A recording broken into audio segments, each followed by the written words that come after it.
जे नशिबात लिहिलंय तेच होईल असं म्हणणं सोपं असतं, कारण मग अपयशाचं खापर नशिबावर फोडता येईल. पण सत्य हे एवढंच आहे, नशीब ही आधीच लिहून ठेवलेली गोष्ट नाही. काही प्रमाणात असेलही, पण ते तुमच्या माझ्या रोजच्या निर्णयांनी लिहिलं जाणारं पान आहे.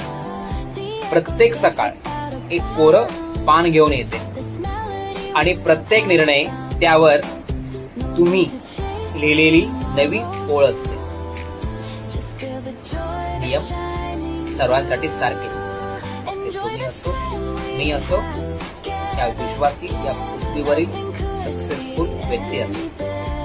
वेळेचा रिस्पेक्ट, व्यक्तीचा रिस्पेक्ट.